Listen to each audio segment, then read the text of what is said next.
what is the difference between techniques and finding solutions through absorption?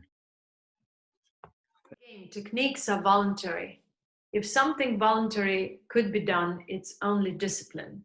And discipline means that you discipline your lifestyle, you have the right diet for your evolutionary level. An evolutionary level is not defined by anyone but oneself. So if one is still on a level of emotional, mental, and physical struggles, there is no actual understanding of spiritual path. One has not yet stepped on the spiritual path. The first step on the spiritual path of true awakening is contentment and stillness. The awakening happens through this profound contentment and stillness, which makes one understand subtle distortions or forms of corruption within oneself, within one limited self, and how this limited self relates to the collective being and the natural world, or the man-made antimatter sort of reality. So all of these have to be integrated into one understanding. Now, this one wholesome understanding can be only obtained when one has found this natural flow within the natural being. And it's only found when one has truly awakened to this natural flow, natural being. Because this perception of natural flow and being makes one understand all the other unnatural or parasitic forms of currents through which one has been living so far. And because of that, one realizes the actual essence of refinement and spiritual evolution, because at this point of time, spiritual evolution means refinement. But before the refinement even starts, the refinement is the direction of awakening. Because at first, one awakens, and then one is able to see the antagonizing currents, or you may say these outward currents that one understands as distortions and starts working with. So one has to first awaken to the ultimate, to the natural flow, to the natural being, natural mind, whatever you call it, but you cannot understand it without experience. You awake to this. And then you have to understand the direction. If you understand the direction is within, and a direction is towards selflessness, simplicity, and purity, and the way to that is the process of letting go, or in other words, refinement, you are truly stepping on a right spiritual path within.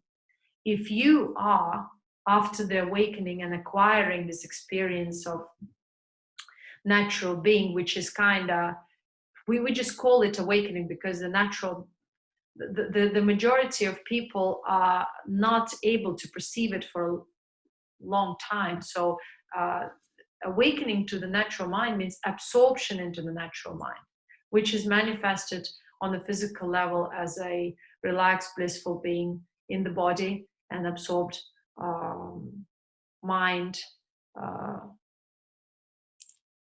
as an absorbed being, you can say. It's very difficult to talk about these subtle things.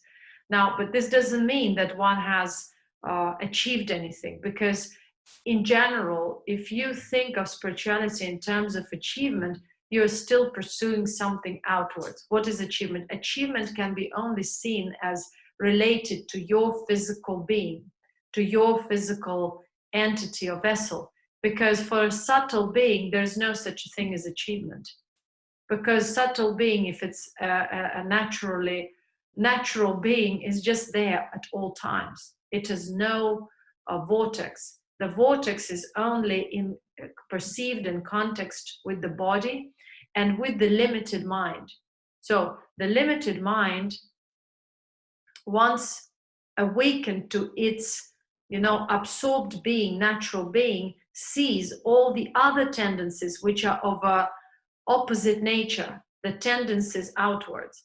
And so if one understands this process, one begins the process of self-refinement, which eventually leads one to cultivation of stillness, natural absorption, and longevity, or first vitality and then longevity. So the refinement on a subtle level will lead to less and less draining on the energy level and physical level, and will lead eventually to longevity. And the point of longevity from a spiritual perspective is to have more experience, to acquire more spiritual learning, or the spiritual learning of the world, because so far we have this external current. Okay, I need to learn. The world is like a learning platform, but it's still through the man-made reality. Then it becomes a different type of learning. Absorption in this case, or meditative state, or the equanimity, whatever you call it, because this is just one and the same thing. The equanimous being is the tool for refinement, because through absorption we are able to see all these corrupt currents, tendencies outwards. And if we have enough intelligence and wisdom and guidance to understand these not only very obvious currents, but also subtle, occult, which have not yet manifested, but are there in the thought forms, which may invoke emotions, which may imbalance the entire being.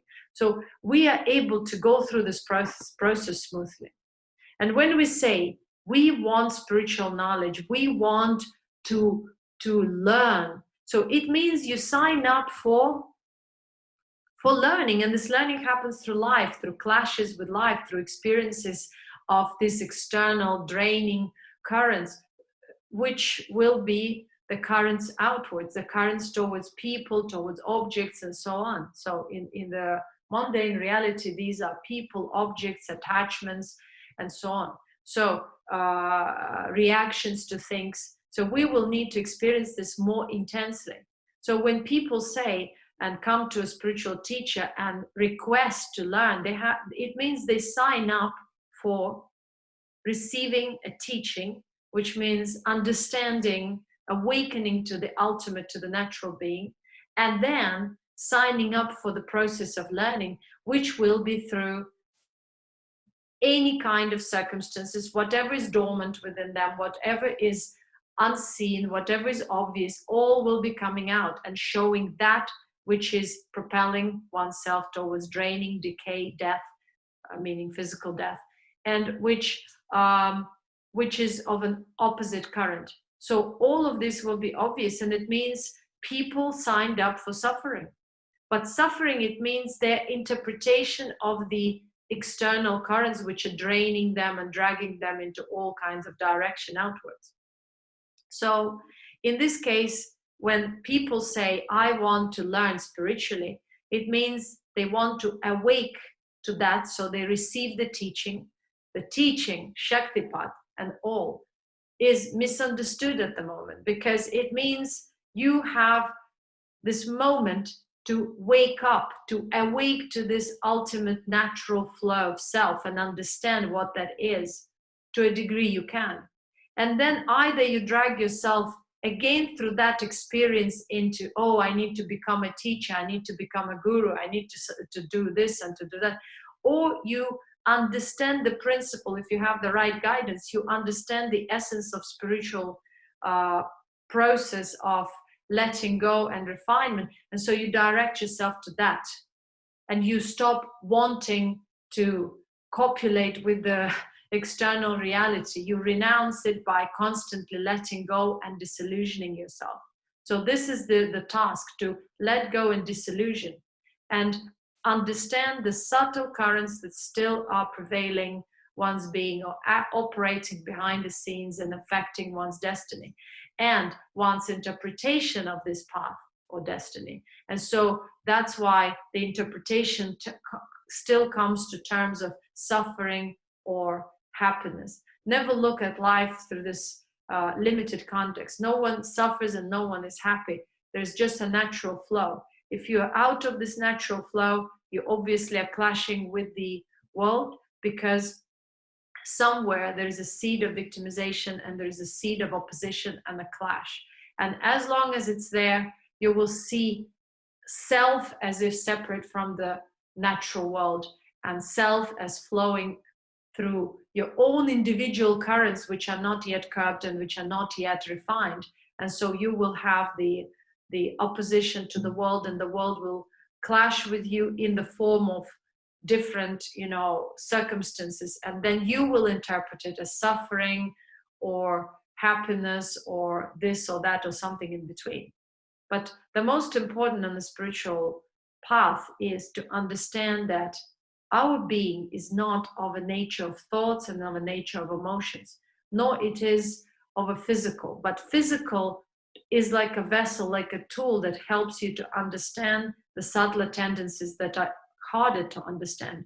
Because eventually, if there is a certain tendency on a subtle level, a certain subtle distortion, it will manifest itself through the apparatus of thought invoking emotion, and emotion invoking feeling. And so once you feel in the body certain pain, do not connect it with a story, do not interpret, do not judge, do not invoke more and more emotions. Remove the story, perceive the feeling, and do not propel this feeling with more thoughts. The best tactics is to discard thoughts right at the moment of their arising. So when they arise, refocus, think of something which is reminding you of your natural being, of your sort of natural being, which you may call divinity in a spiritual religious language. So remind yourself of your natural being. And so these techniques and tools are only valid to the degree where you remind yourself and become more aware of yourself as a natural being, rather than a being that is dragged all over the place through one's distorted emotions. So the other way is that when one is truly awakened, one has, one understands the body and the subtle body in a different context. So one no longer feels like one needs to do anything. If the body needs to correct itself, one has subtle kriyas, or in Siddha science it's called kriyas, in yoga it's called kriyas. In other language it would be involuntary movements of the subtle body through the physical body, which harmonizes the internal, you may say, flow or energy flow, which is related also to the function of our vital organs and glands. So it's like you just become more and more aware of your subtle energy being, which functions through the consciousness in the body, along like as a integrated mechanism. But at first you do not perceive it as that, because the energy body or subtle body has other tendencies, subtle tendencies in the form of thoughts and emotions that you think are there naturally, but they're actually not, because truly no thoughts and emotions are yours. But they are there because the subtle is polluted, corrupt. And so they seem like they're arising from within you or in your field. But after all, they are also a part of the collective. So you may sometimes catch those thoughts and emotions from other people. So they are just an emanation which you either support within your being, and this being means physical, subtle, and consciousness. So if you have awakened, your awareness will sieve it. So you will be able to understand, okay, this belongs to me and this doesn't belong to me, or I choose to entertain this thought, or I choose to dwell in my natural being without entertaining this thought. Now, if you entertain any thought, this thought may also invoke emotions and certain feelings. So you have to understand this overall mechanism of how this works through us. So what is actually the world? the actual essence of the world is propelled through thoughts, emotions, and feelings, because that's all we know of the world. The fact that you are aware of trees and sky and the sun and animals doesn't mean you actually know and understand the world and know the origins of the world and know the forces that propel the world or which makes it function. You only relate to the world through the emotions and thoughts that are invoked by other people. So basically, even though you think you live in the nature, you actually live through your own thoughts, own emotions, and through the clashes with different people, through relationships. Even if you think of what the relationship is, it's only a bunch of fulfilled and unfulfilled promises, fulfilled and unfulfilled ideas, and it's all very subtle, but somehow partially the body is involved, so it makes you feel as if you actually have a relation with the world. But this relation is so subtle, it's much more subtle than physical. But most of the people are not aware, because for most of the people, the world is their food, their children, their family, and some house or dwelling therein. So that's all they understand about the world. And then the nature is kind of like a scenery. So, and then they also roam in their ideologies, beliefs, and whatever not. So everything is very subtle. So if we think about ourselves deeper, we will realize that we are very subtle. And the body is just the tip of the iceberg, after all. So, and the practices for the body,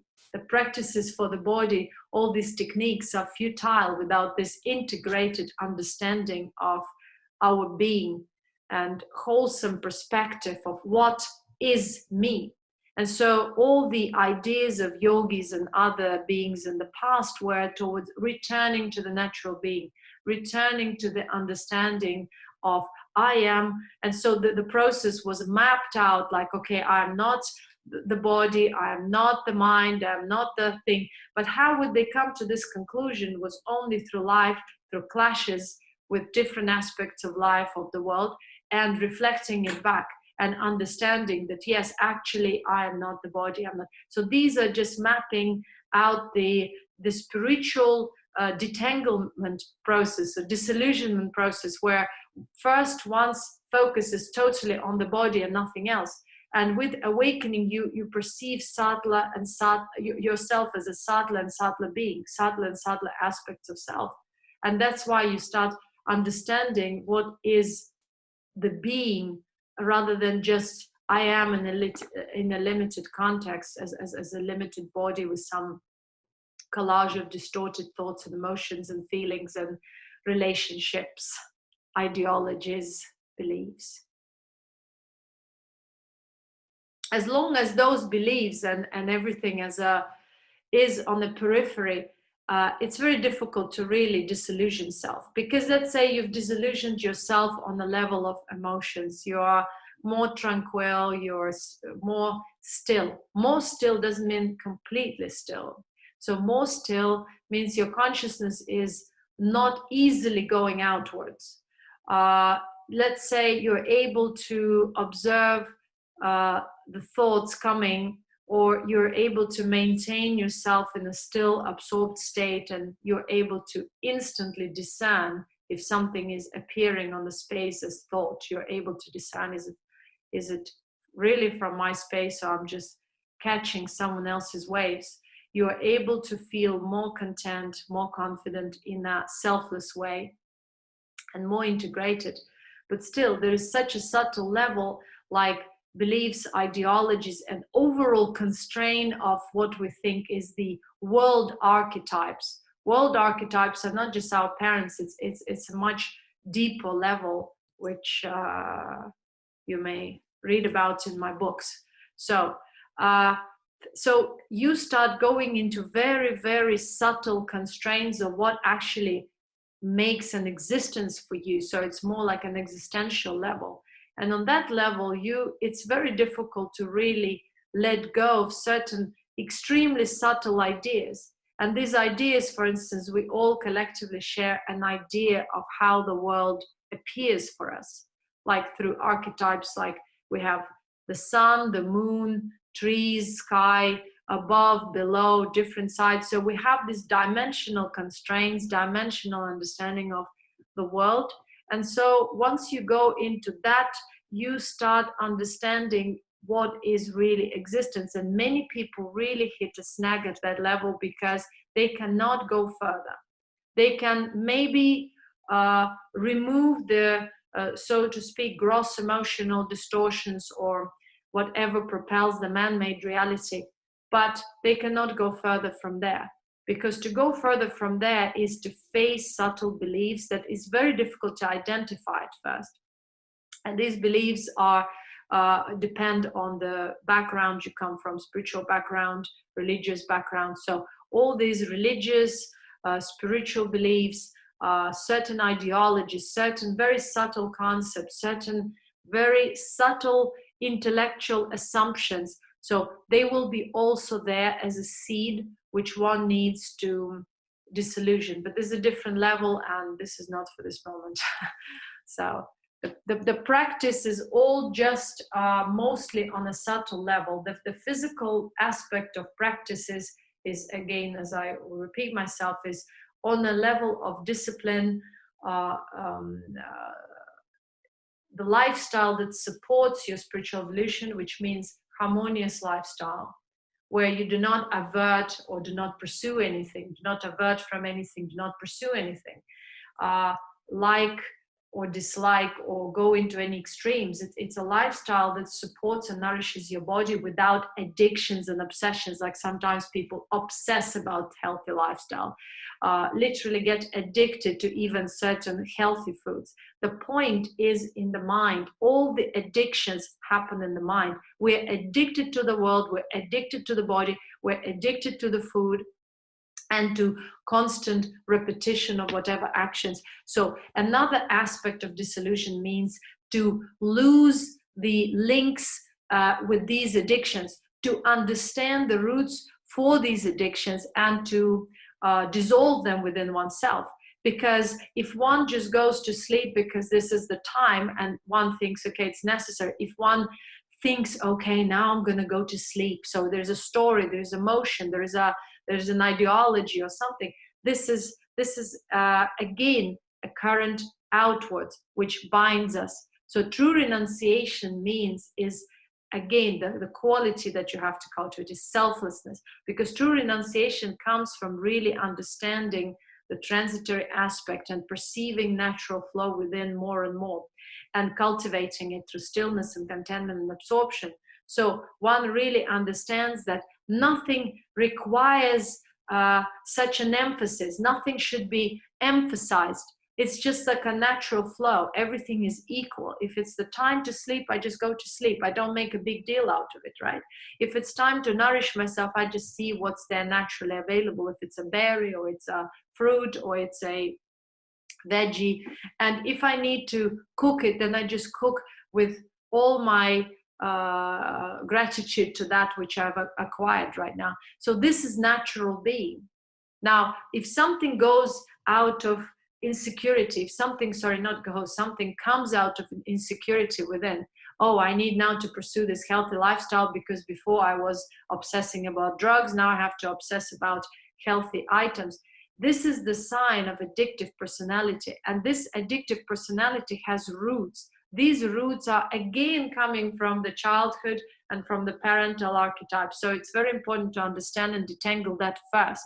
And to understand that life is not about obsessions. Life is not about going into extremes. And true renunciation is not a physical renunciation. It is your connection with the matter, with the reality, with the conscious matter that is manifested out of your subtle consciousness, and how you connect with it. Either this matter supports you in your life, or it drains you and drags you into all kinds of extremes and just shortens your life. So you establish, first of all, the relationship with this matter, with this matter that you call the world. And so all these aspects are just divisions within the matter. And so if you emphasize on one aspect, so all the rest means are in inferior position, or your focus is again going outwards, because food is there just to support you. Sleep is there just to support your physical vehicle, but is nothing to be obsessed about and nothing to be proud about. That's why selflessness means that you still remember, no matter what you experience in this world, no matter how you live, it is to support your being only, and that's it. And selflessness means whenever you observe the obsessive mode, whenever you observe that your mind is dragging you outwards, you bring yourself back. And so the only true, real practice is this bringing yourself back to the natural being in order to refine that which is transitory and which is of a distorted or draining nature.